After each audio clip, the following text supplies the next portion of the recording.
Bonjour, une vidéo de présentation sur l'analyseur de spectre à balayage. Donc pour commencer, là vous avez une vue d'ensemble d'un type d'analyseur de spectre, il y a différentes marques.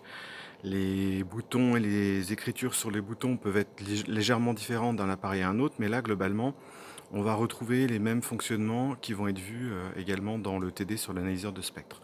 Alors si on se rapproche un petit peu de l'analyseur de spectre, vous pouvez voir déjà un premier bouton qui va être fréquence, donc qui va permettre de régler l'échelle des fréquences, on le reverra plus tard. Un deuxième bouton qui va être span, qui va permettre aussi de régler l'échelle des fréquences, mais sur une notion de largeur de fenêtre. Un bouton amplitude qui va permettre de régler l'échelle, cette fois-ci verticale, l'échelle des ordonnées, sur l'échelle de puissance ou de tension du spectre qui va être tracé. Et il y a la possibilité de programmer un certain nombre de mesures ou d'utiliser des marqueurs, MKR ici, pour pouvoir faire des mesures, se déplacer, mesurer des fréquences, des niveaux de puissance sur l'appareil. Alors pour commencer, vous avez un écran ici où en abscisse, on va trouver l'échelle des fréquences. Donc on voit que en ayant remis à 0 en réinitialisant l'appareil, vous avez une fenêtre qui est centrée sur 1,5 GHz et vous avez 3 GHz de span, c'est-à-dire c'est la largeur totale de l'écran qui fait 3 Go. On va donc de 0 à gauche, 1,5 Go au centre, 3 Go au niveau de la partie droite de l'écran.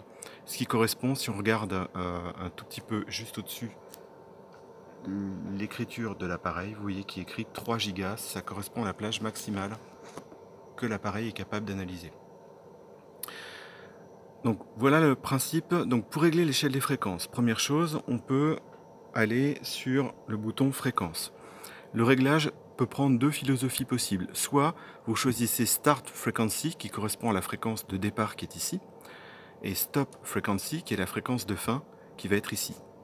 Deuxième possibilité, vous choisissez Center qui va être la valeur du centre, et avec le bouton Span, vous allez choisir la largeur totale de l'écran. Alors évidemment, Span correspond à Stop Frequency moins Start Frequency.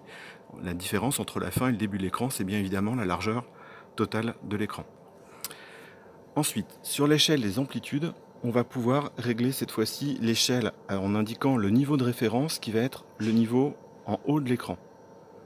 Et ensuite, on va avoir une échelle qui va évidemment être avec une certaine valeur par carreau ou pour la hauteur totale de l'écran, donc qui peut être réglée soit de façon logarithmique, soit de façon linéaire. Et cette échelle, on peut la choisir avec différents calibres. Ici, vous avez 10, 5, 2 et 1 dB par carreau, par division, donc par carreau. Il y a 10 carreaux en total sur l'écran. On peut aussi choisir d'avoir un spectre non pas en puissance avec des dBm, mais en tension avec des dB millivolts ou des dB volts, ou en linéaire avec des volts ou des watts. Donc voilà la façon. On va rester en dBm pour aujourd'hui.